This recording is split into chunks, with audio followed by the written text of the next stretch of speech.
പ്രവാസിയാണോ? നാട്ടിൽ വസ്തുവോ ഭൂമിയോ ഉള്ള പ്രവാസിയാണോ നിങ്ങൾ?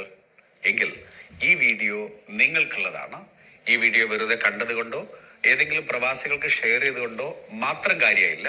മറിച്ച് ഈ വീഡിയോയുടെ അവസാനം പറയുന്നത് പോലെ തന്നെ നിങ്ങൾ ചെയ്തിരിക്കണം. അതല്ല എന്നുണ്ടെങ്കിൽ നിങ്ങളുടെ വസ്തു വിൽക്കുന്ന സമയത്ത് മറ്റുള്ളവരെ അപേക്ഷിച്ച് ലക്ഷങ്ങൾ കൂടുതലായിട്ട് ടാക്സ് ആയിട്ട് നിങ്ങൾ അടക്കേണ്ടി വരും. ഒന്നുകൂടി സിംപ്ലിഫൈ ചെയ്ത് പറയാൻ വേണ്ടിയിട്ട് ഞാൻ ശ്രമിക്കാം. ഞാനും എൻ്റെ നാട്ടിലുള്ള സുഹൃത്തും ഒരേ പ്ലോട്ടിൽ ഒരേപോലത്തെ 2 പ്രോപ്പർട്ടി വാങ്ങി. ഒരേ സമയത്താണ് വാങ്ങിയിട്ടുള്ളത്, ഒരേ വില കൊടുത്താണ് വാങ്ങിയിട്ടുള്ളത്. വിൽക്കുന്ന സമയത്തും അതിന് ഒരേ വില തന്നെയാണ്. ഞങ്ങൾ 2 പേരും ആ വസ്തു വിൽക്കുകയും ചെയ്യുന്നു. ഒരേ ദിവസം ഒരേ പ്ലോട്ടിൽ ഒരേപോലത്തെ ഭൂമി. ആ സമയത്ത് നാട്ടിലുള്ള സുഹൃത്ത് വിൽക്കുമ്പം അദ്ദേഹത്തിന് കൂടുതൽ ടാക്സ് ഒന്നും കൊടുക്കേണ്ടി വരുന്നില്ല. മറിച്ച് ഞാൻ അതുപോലെയുള്ള പ്രോപ്പർട്ടി വിൽക്കുന്ന സമയത്ത് ഞാൻ പ്രവാസി ആയതുകൊണ്ട് മാത്രം ലക്ഷങ്ങൾ കൂടുതൽ ടാക്സ് ആയി നൽകേണ്ടി വരുന്ന സാഹചര്യവും ഉണ്ടാകുന്നു. ഇത് എവിടുത്തെ ന്യായം? നമ്മൾ പ്രവാസികൾ എന്താ തവിട് കൊടുത്ത് വാങ്ങിയവരാണോ എന്നല്ലേ? ഈ വിഷയം ഹൈക്കോടതിക്ക് മുമ്പാകെ ഒരു റിട്ട് പരാതിയുമായി മുന്നോട്ട് പോകുന്ന ശ്രീജിത്ത് കുനിയിലാണ് ഇപ്പോൾ എന്നോടൊപ്പം ഉള്ളത്. നമുക്ക് 2024 വരെ ഇൻഡെക്സേഷൻ എന്ന കോൺസെപ്റ്റ് വെച്ചിട്ടാണ് നമ്മൾ പ്രോപ്പർട്ടിയുടെ വിൽപ്പന നടന്ന സമയത്ത് നമ്മൾ ഇൻകം ടാക്സ് അടച്ചുകൊണ്ടിരുന്നത്. 2024 വരെ ഈ ഇൻഡെക്സേഷന്റെ ബെനിഫിറ്റ് റെസിഡന്റിനും നോൺ റെസിഡന്റിനും എല്ലാവർക്കും ഉണ്ടായിരുന്നു. 2024 ഈ കോൺസെപ്റ്റ് ഇൻഡെക്സേഷൻ എന്നുള്ള കോൺസെപ്റ്റ് അബോളിഷ് ചെയ്ത് പറഞ്ഞു. അവർ പറഞ്ഞു 12.5%, 20% നിന്ന് 12.5% ടാക്സ് കുറച്ചു. പക്ഷെ ആ കുറച്ചതിന് സമയത്ത് ഒരുപാട് പ്രഷർ വന്ന സമയത്ത് അവർ ആ ബിൽ അമെൻഡ് ചെയ്തു.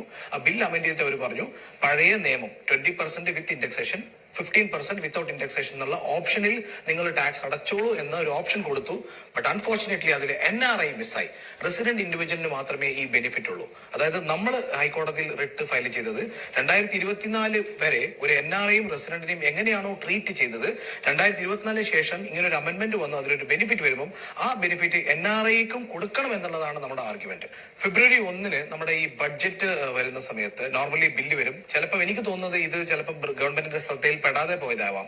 നമ്മൾ ഒരുപാട് അസോസിയേഷൻ വഴി നമ്മൾ ഇതിനെ പ്രഷർ ചെയ്തിട്ട് ഫിനാൻസ് മിനിസ്റ്റർക്ക് നേരിട്ട് ലെറ്റർ അയക്കാൻ വേണ്ടി പറഞ്ഞിട്ടുണ്ട്. ഫെബ്രുവരി 1 ബില്ല് വരുമ്പോൾ ഓട്ടോമാറ്റിക്കലി അവരുടെ ഡിസ്കഷൻ നടക്കും. ആ ഡിസ്കഷൻ നടക്കുമ്പോൾ NRIനെ റെപ്രസെന്റ് ചെയ്ത് ആരെങ്കിലും പാർലമെന്റിൽ ഈ വിഷയം ഗവൺമെന്റിന്റെ ശ്രദ്ധയിൽ പെടുത്തി കഴിഞ്ഞാൽ നാളെ 2025 ശേഷം ഒരു പ്രോപ്പർട്ടി വിൽക്കുന്ന സമയത്ത് റെസിഡന്റ് എന്താണോ ബെനിഫിറ്റ് ഇന്ത്യയിലുള്ളത് ആ ബെനിഫിറ്റ് NRIക്കും വേണം എന്നുള്ളതാണ് നമ്മുടെ സബ്മിഷൻ. ഇന്ത്യയിൽ ഇപ്പൊ താമസിച്ചു കൊണ്ടിരിക്കുന്ന സാധാരണ ഇന്ത്യക്കാർക്കെല്ലാം തന്നെ വസ്തു വിൽക്കുന്ന സമയത്ത് എന്തൊക്കെ ആനുകൂല്യം കിട്ടുന്നോ അത് പ്രവാസികൾക്കും കിട്ടണം എന്നുള്ളത് അവരുടെ ശ്രദ്ധയിൽപ്പെടുത്തണം. അതിന് ഒരു NRI എന്നുള്ളത് ഞാൻ എന്താ ചെയ്യാൻ പറ്റുക? NRI വ്യക്തിപരമായിട്ട് നമുക്ക് വേണമെങ്കിൽ ഫിനാൻസ് മിനിസ്റ്റർക്ക് ഒരു ലെറ്റർ അയക്കാം. ഇല്ലെങ്കിൽ ഏതെങ്കിലും അസോസിയേഷനെ റെപ്രസെന്റ് ചെയ്ത അസോസിയേഷന്റെ സെക്രട്ടറി പ്രസിഡന്റ് അവർക്കും, കാരണം ഒരു അസോസിയേഷൻ എന്ന് പറയുമ്പോൾ ഒരു 200 NRIനെ റെപ്രസെന്റ് ചെയ്ത ഒരു അസോസിയേഷൻ, അവർക്ക് നേരിട്ട് വേണം ഫിനാൻസ് മിനിസ്റ്റർക്ക് നേരിട്ട് ലെറ്റർ അയക്കാം. ശ്രീജിത്ത് പറഞ്ഞത് നിങ്ങൾക്ക് മനസ്സിലായിട്ടുണ്ടാവുമെന്ന് ഞാൻ വിശ്വസിക്കുന്നു. ഹൈക്കോടതിയിൽ ഇപ്പോൾ ഒരു റിട്ട് ഓൾറെഡി ഫയൽ ചെയ്ത് കഴിഞ്ഞിട്ടുണ്ട്. അതിനുപരി ആയിക്കൊണ്ട് ലോ മേക്കേഴ്സ് ആണ് തീരുമാനമെടുക്കേണ്ടത്.